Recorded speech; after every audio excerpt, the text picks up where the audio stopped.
Hi!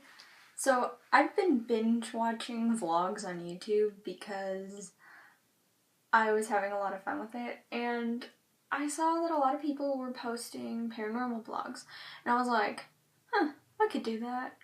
Here's my paranormal vlog. I would film this at night, but I don't want to jinx it because night is always scary. There are two experiences that I can remember in my life that were paranormal, and I'm sure there were more, but I can't really think of any right now, and I'm sure there will be more to come, which is kind of scary, but what can you do? I've always been open to the supernatural and interested in it. I definitely look it up, research it, I know a fair amount about it, and yeah, I just find it really interesting, and I have personal beliefs about it, but, some people don't think that it's even real, and even if you don't believe in it, this could be really entertaining regardless, because who doesn't like a good ghost story? So the first story that I have for you is something that happened when I was a child, and you might be able to write that off because I was a kid, but I remember it quite vividly.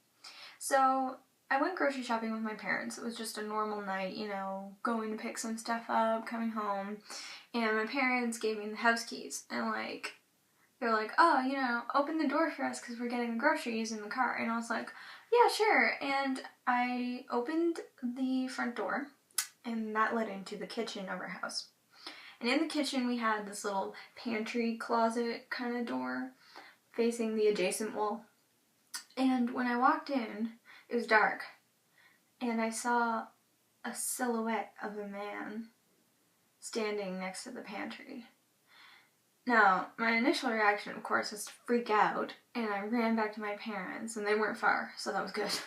And I was like, there's somebody in there, oh my god, and they were like, and they checked inside the pantry, they checked the whole house, nobody was in the house. So, I don't know what that was. But from that moment on, weird things were happening to me. And, yeah. It was definitely the start of something strange. So, not too long after, maybe a couple days, I was taking a bath and I was playing with my toys and just enjoying myself. And we had one of those bathtubs with a frosted glass door, it slides. And I remember I had that closed because, I don't know, I just always do that when I take baths. I still do that actually, but anyway. So I just had the door, the frosted door closed, and I was just sitting in the bath being a little kid, and I saw somebody walk past the frosted glass. And that scared me because I had the door locked and nobody could have gotten in any other way. I don't understand. And it was still a silhouette figure just walked by really slowly. Oh, I still don't like to think about that because I had a really hard time bathing after that.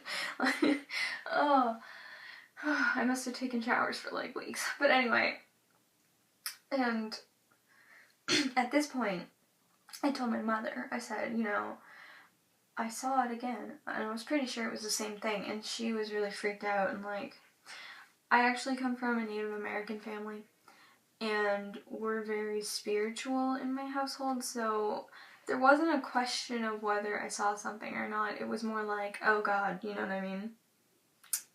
But anyway, I thought that it was leaving me alone, whatever this was, this entity.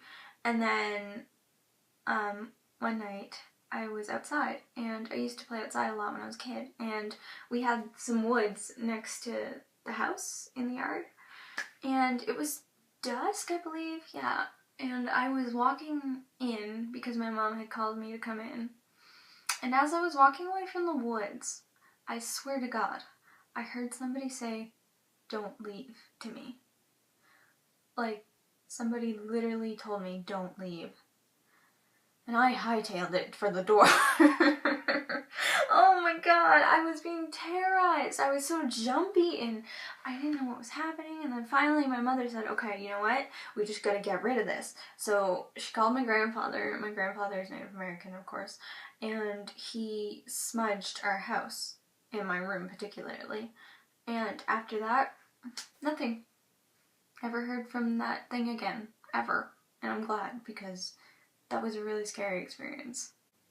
My next story is something that happened to me last summer when I was visiting my aunt in Ontario. So I was vacationing and I was staying in my aunt's house, and her guest room is in the basement of the house.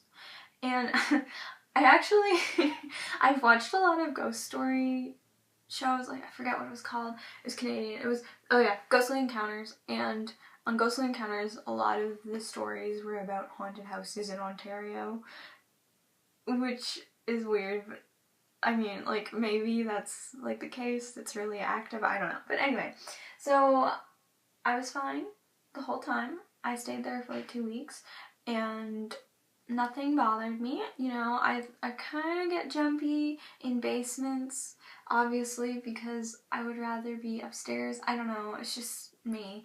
But anyway, so I was going to fly back home, and I had never flown on a plane before. And I was kind of nervous, obviously, because I was worried about it, and like, am I going to get there on time? Am I going to catch my flight? You know. And it was 1 a.m. and I had packed the whole night, and I don't know why, but for some reason that entire night felt different down there. Like, beforehand it had just felt like, you know, a guest room. But that night felt like I was being watched. I can't explain it. I was just really, like, always glancing over my shoulder as I was packing, and, like, I don't know, I left the lights on. I don't know. Anyway. So, it was 1 in the morning, and I was getting a splitting migraine. Like, my eyes just hurt, and I was, like, trying to look at light, but I couldn't look at light, and I didn't want to shut off the lights because I was spooked, kind of, just from this watching feeling. But I had to, because I didn't have any other choice. It hurt so much, so I was just like, okay, you know, just relax. Turned off the lights, got into bed, put, like, my arm over my head like this so I couldn't see anything. I was just laying in the dark. I still felt like something was watching me, but I just kind of was like, you know, it's just your imagination, whatever. And then I heard bang in the room. I don't know what caused it, and like, I immediately got up and turned the lights on, and I investigated the whole room, and like, it wasn't that big. I could see everything, and like, I checked the photos that were on the walls, and like, I checked the bookshelf and stuff, like, to see if anything fell, and nothing fell. And I don't think it was the neighbors, because it didn't sound like it was behind a wall, and it didn't sound like it was coming from upstairs. It was just within that space. Bang! Like a loud, just, it was scary. And I got so upset, and I was just like, I wasn't even scared, really. I was just mad at that point because I had a migraine, and I don't know, I was in pain, and like, I did not want to deal with that, you know what I mean? So I just said, you know what? And this is weird, but like, if you want a ghost to leave you alone, you can tell them to leave you alone. That is something that I do know. So I got up on the bed and I was like, okay, listen, whatever you are or whoever you are, I have a very busy day tomorrow and I do not feel like dealing with this, so leave me alone. And then I went back to bed and it was quiet. And I didn't have that feeling anymore. So I'm pretty convinced that there was something there. I didn't see anything, but I just know. And like, that house had several previous owners, obviously, and like, she doesn't live there anymore, actually, but I don't know, there was just something about it. Maybe something didn't want me to leave. That's what I was thinking. Like, maybe it was a ghost who was really lonely and I was there, and maybe they liked my presence, and when I was packing up, maybe they decided to voice themselves. And there's obviously been little things here and there, like, supposedly my department's building on campus is haunted, and then there's also the fact that I heard footsteps in one of the private libraries once when I was in there by myself, and that was really creepy. But I don't know, those things weren't tremendously scary. One of my friends told me that the basement of one of the buildings here is haunted, and I'm kind of curious about that. I could make a YouTube video out of that. But anyway, thank you so much for listening. Even if you don't believe in it, it's still a story, like I said, and if you do believe in it, what do you think? Tell me. Go ahead. If you like this, then subscribe and look at my other videos. They're not all paranormal, but I'm sure I will talk about it again because I do like spooky stuff. So I guess I will see you later, and thank you for watching.